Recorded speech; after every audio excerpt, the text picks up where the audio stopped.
This is Bernie. The topic that I have chosen is basic steps in gene cloning. And under this topic, there are four elements to discuss: its requirements, principles, steps, and its applications. The production of exact copies of a particular gene or DNA sequence using genetic engineering techniques is called gene cloning. The term gene cloning, DNA cloning, molecular cloning, and recombinant DNA technology all refer to the same technique.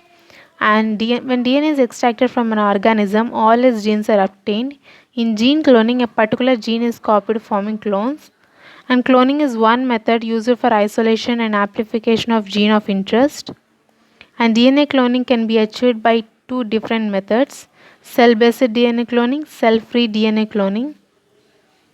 Requirements for gene cloning: and DNA fragment containing the desired genes to be cloned, restriction enzymes and ligase enzymes, vectors to carry, maintain, and replicate clone gene in the host cell, and a host cell in which recombinant DNA can replicate, and principle of gene cloning.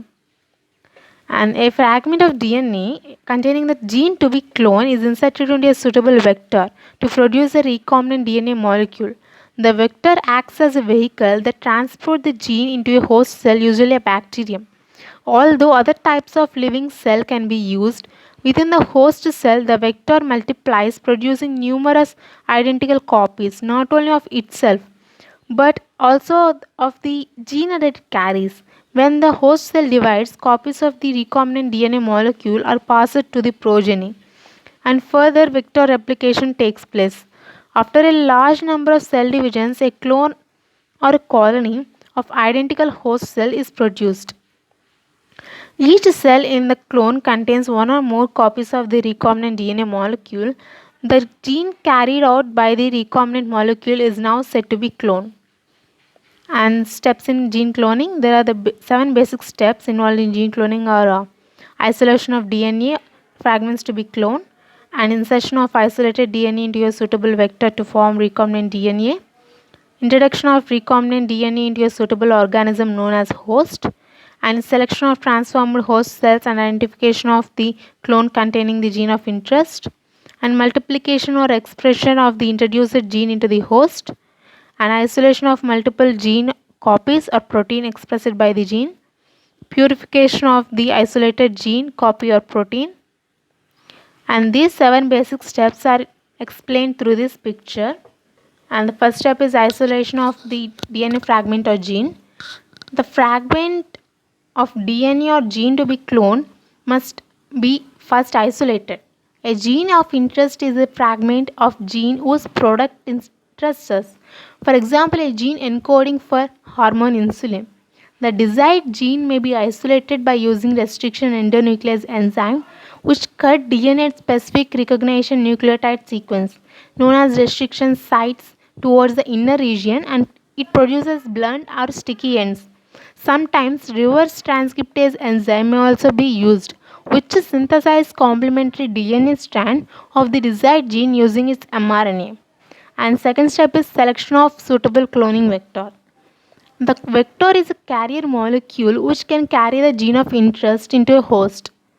It replicates there along with the gene of interest, making its multiple copies.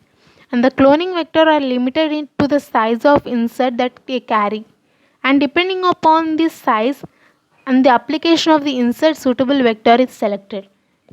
The different types of vectors are available for cloning are plasmids, bacteriophages, bacterial artificial chromosomes, and yeast artificial chromosomes, and mammalian artificial chromosomes. However, the most commonly used cloning vectors include plasmids and bacteriophages, beside all the other all available vectors. And essential characteristics of cloning vectors are: all cloning vectors are carrier DNA molecules, and these carrier molecules should have few common features in general, such as it must be self-replicating inside the host cell, it must possess a unique restriction site for any restriction endonuclease enzymes, and introduction of donor DNA fragment must not interfere with replication property of the vector, and it must possess some marker gene such that it can be used for later identification of the recombinant cell, and they should be easily isolated from host cell. And fourth step is formation of recombinant DNA, and the plasmid vector is cut open by the same restriction enzyme used for isolation of donor DNA fragment. The mixture of donor DNA fragment and plasmid vector are mixed together. In the presence of DNA ligase, base pairing of donor fragment and plasmid vector occurs. The resulting DNA molecule is a hybrid of two DNA molecules, the gene of interest and the vector. In the terminology of genetics, this intermixing of different DNA strands is called recombination. Hence, this new hybrid DNA molecule is also called as recombinant DNA molecule, and the technology is referred to as recombinant DNA technology. And fifth step is transformation of recombinant vector into a suitable host. The recombinant vector is transformed into a suitable host cell, mostly a bacterial cell, and this is done either for one or both of the following reasons. It can be done by two reasons: to replicate the recombinant DNA molecule in order to get the multiple copies of gene of interest, to allow the expression of gene of interest such that it produces its needed protein product. And some bacteria are naturally transformable. They take up the recombinant vector automatically. For example, bacillus, haemophilus, and which are naturally competent.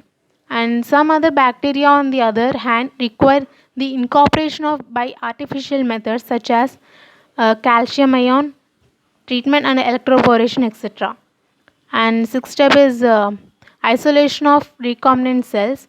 The transformation process generates a mixed population of transformed and non-transformed host cells. The selection of process involves filtering the transformed host cells only.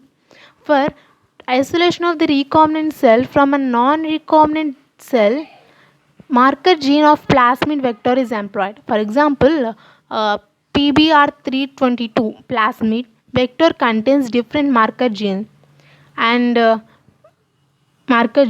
when we put restriction enzyme is used to knock out ampicillin resistant gene from a plasmid, and so that recombinant cell becomes sensitive to ampicillin.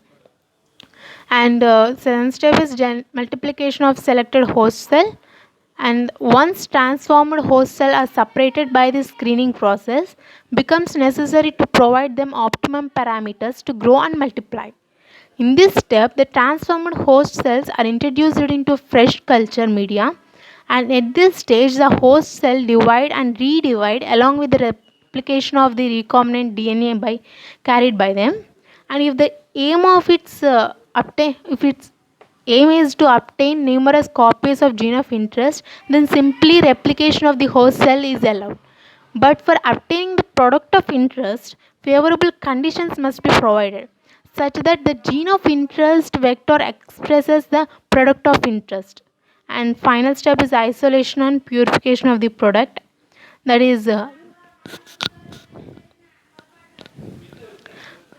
next step involves the isolation of the multiplied gene of interest attached with the vector or of the protein encoded by it. The followed by the purification of isolated gene or copy of protein.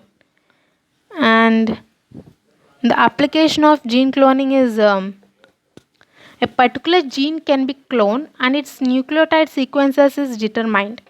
Control sequences of DNA can be identified and analyzed, and protein or enzyme or RNA function can be investigated, and mutagens can be identified. Example, gene defects related to specific diseases, organisms can be engineered for specific purposes. Example, insulin production and insect resistance.